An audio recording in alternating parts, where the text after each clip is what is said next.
तो स्वागत है आपका एक बार फिर से आपके यूट्यूब चैनल डीसी एकेडमी में। आपके यूट्यूब चैनल में आपका एक बार फिर से स्वागत है, ठीक है ना। तो आज हम पढ़ेंगे ह्यूमन रिप्रोडक्शन का एक best lecture human reproductive system के बारे में। तो इन सब चीज़ों को जानने से पहले हम आइए कुछ चीज़ों के बारे में जान लेते हैं। अगर आप हमसे बातचीत करना चाहते तो आप एफबी पे हमसे बातचीत कर सकते हैं, और अगर आपको 10th क्लास का नोट्स चाहिए, पीडीएफ नोट्स चाहिए, तो आप हमारे डीसी एकेडमी टेलीग्राम ग्रुप से जुड़ सकते हैं। और अगर आपको हमसे बातचीत करनी है तो आप हमें इंस्टा पे फॉलो कर सकते हैं, ठीक है ना। तो आज हम पढ़ेंगे ह्यूमन रिप्रोडक्टिव सिस्टम। तो ह्यूमन रिप्रोडक्टिव सिस्टम की बात करेंगे तो उसमें हमें दो चीज़ें पढ़नी होती हैं, एक मेल रिप्रोडक्टिव सिस्टम और एक फीमेल रिप्रोडक्टिव सिस्टम। तो मेल रिप्रोडक्टिव सिस्टम अलग होता है और फीमेल रिप्रोडक्टिव सिस्टम अलग होता है। तो देखिए इस डायग्राम में बनाया गया है, ये मेल रिप्रोडक्टिव सिस्टम दिया गया है और ये फीमेल रिप्रोडक्टिव सिस्टम दिया गया है। तो इनको अलग अलग से हमको पढ़ना है। तो चलिए स्टार्ट करते हैं मेल रिप्रोडक्टिव सिस्टम, ठीक है ना। तो मेल रिप्रोडक्टिव सिस्टम को स्टार्ट करने से पहले मैं आपको बताऊंगा पॉवर्टी के बारे में। किसके बारे में? पॉवर्टी के बारे में। पॉवर्टी का मतलब होता है प्यूबर्टी। बोलिए प्यूबर्टी। प्यूबर्टी का मतलब होता है कि जब कोई बच्चे के अंदर इतनी एबिलिटी आ जाए कि वो रिप्रोडक्शन कर सके, वो मेच्योर हो जाए, उसे बोलते हैं प्यूबर्टी। देखिए लिखा गया है, puberty is the time in a life when a person become sexually mature. जब कोई पर्सन सेक्सुअली मेच्योर हो जाता है उसे कहते हैं उसके अंदर पॉवर्टी आ चुका है। तो इसमें कह रहा है कि गर्ल्स में जो पॉवर्टी होती है 10 से लेके 14 एज के बीच में स्टार्टअप होता है, और बॉयज़ में जो होता है 12 से लेके 16 साल के बीच में पॉवर्टी उनके अंदर आता है। इतना आपको समझ में आ जाना चाहिए। तो पॉवर्टी आपको समझ में मेरे ख्याल से आ चुका होगा। जब पॉवर्टी आती है तो मेल में कुछ चेंजेस होते हैं और फीमेल में कुछ चेंजेस होते हैं। जब पॉवर्टी आती है तो मेल में कुछ चेंजेस होते हैं और फीमेल में कुछ चेंजेस होते हैं। इसको मैं आपको बताने की कोशिश करता हूँ। देखिए मेल फीमेल में जो नॉर्मल चेंज होते हैं, मेल में भी वो चेंज होगा और फीमेल में भी वो चेंज होगा जो कॉमन होगा। उसमें देखिए इसमें बताया गया है कि जब पॉवर्टी आती है तो मेल और फीमेल की स्किन जो होती है वो ऑयली हो जाती है, पहला पॉइंट देखिए। फिर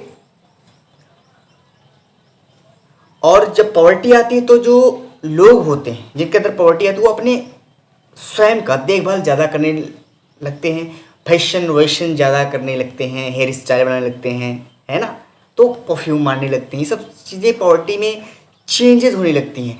और इसमें जो मेल जेंडर होता है या फीमेल जेंडर होता है एक दूसरे के अट्रैक्शन में आने लगते हैं, ठीक। इतनी बातें आपको याद रखनी चाहिए। अब कहा मेल में जब पॉवर्टी आती है तो क्या होता है कि जब मेल में प्यूबर्टी होती है तो मैं आपको आसानी से बता सकता हूँ कि जब मेल में पॉवर्टी आती है तो मेल की वॉइस ब्रॉड हो जाती है, फीमेल की लो हो जाती है, पिच इनकी पतली होती है। और एडम सेप्पल, ये देखिए एडम सेप्पल है, ये एडम सेप्पल मेल में बाहर आ जाता है लेकिन फीमेल में अंदर ही रहता है, इसको एडम सेप्पल बोलते हैं। और जो वॉइस का पिच होता है हमें लो होता है लेकिन गर्ल्स की वॉइस का पिच जो होता है बड़ा होता है। हमारी जो भुजाएं होती हैं, सोल्जर जो होते हैं मस्कुलर, हमारी बॉडी मस्कुलर होती है लेकिन फीमेल में बॉडी मस्कुलर नहीं होती। लेकिन अब इसमें क्या क्या हमें पढ़ना है, इससे क्वेश्चन कभी कभी आ जाता है। तो देखिए मेल में लिखा है ग्रो टॉलर शोल्डर ब्रॉडन। जो मेल होते हैं वो लंबे हो जाते हैं और उनके जो शोल्डर होते हैं वो चौड़े हो जाते हैं। और जो फीमेल है उनके अंदर ब्रीस्ट का डेवलपमेंट होता है ना।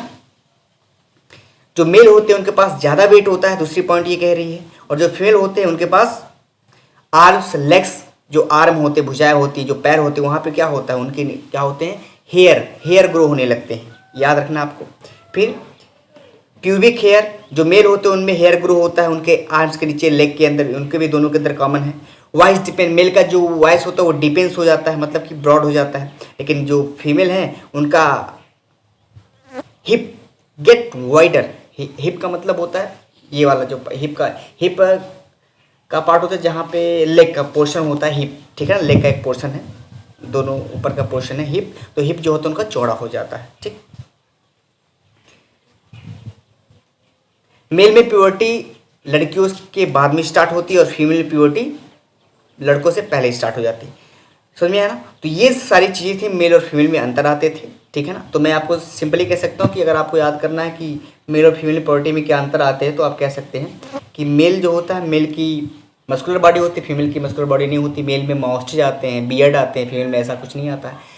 मेल का जो एडम्स एप्पल होता है वो बॉडी से बाहर निकल जाता है, जैसे मिरर निकला हुआ है, लेकिन फीमेल में ऐसा कुछ नहीं होता, उसका एडम्स एप्पल अंदर ही रहता है। फीमेल की जो पिच होती है, वॉइस की पिच जो होती है बड़ी हाई होती है, और मेल की जो होती है जो पिच होती है बड़ी लो होती है। इतना आप याद कर सकते हैं।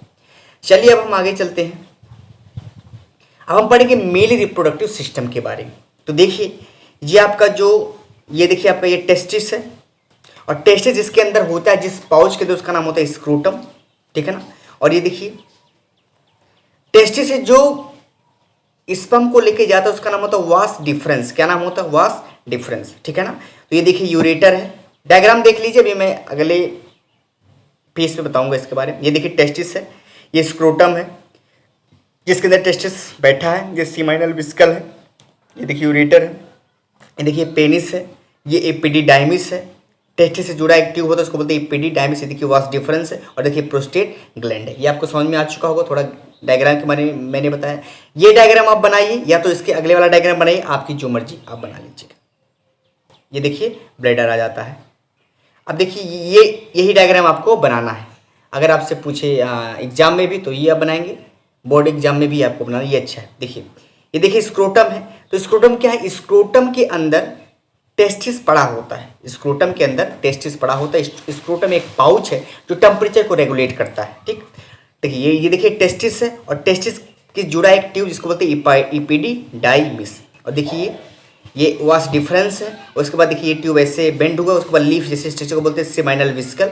और ये देखिए प्रोस्टेट ग्लैंड है, और ये देखिए ब्लैडर है, और यहाँ एक ग्लैंड होती है, इसका नाम है बल्बोयूरेथ्रल ग्लैंड, वो इसमें नहीं दिया है। ये देखिए पेनिस है, और ये क्या है? स्पॉन्जी यूरेथ्रा है। मेरे ख्याल से ये डायग्राम आपको समझ में आ चुका हो। अब क्वेश्चन कहाँ से बनेगा? सेमाइनल विस्कल पे बनता है, प्रोस्टेट ग्लैंड से बनता है, और स्क्रोटम से बनता है, और टेस्टिस से बनता है। टेस्टिस ह्यूमन में 2 होती हैं, 2 पेयर ऑफ टेस्टिस। तो उसी को चलिए हम आगे समझने की कोशिश करते हैं।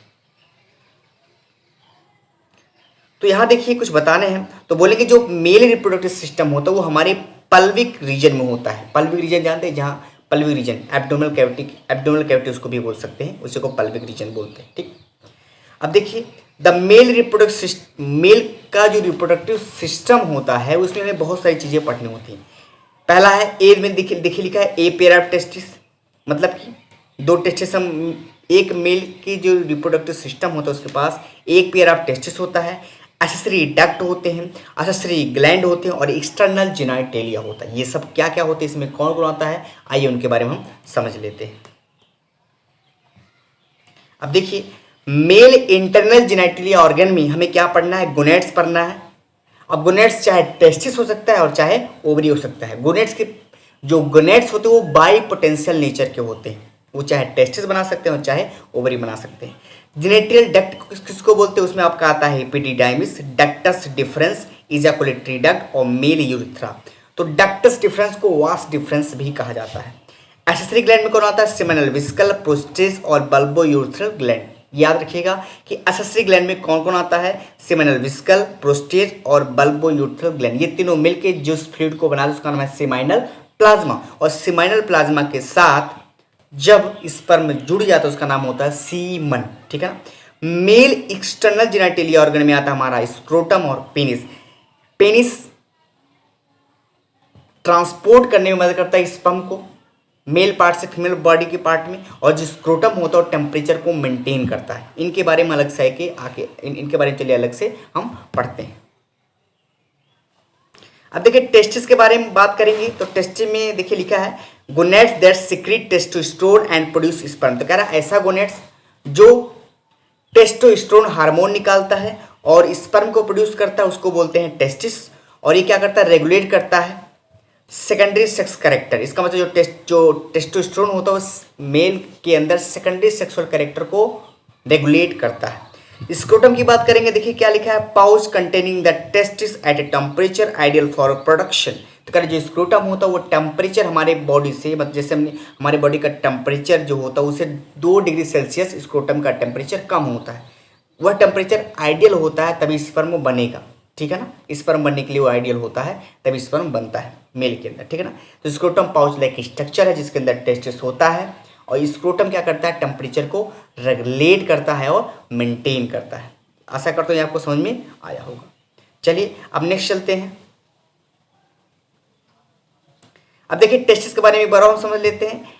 Testis is the male reproductive gland in all animal including humans. तो कह रहा है कि जो टेस्टिस होता है वो एनिमल में भी मेल रिप्रोडक्टिव ग्लैंड है और ह्यूमन में भी है।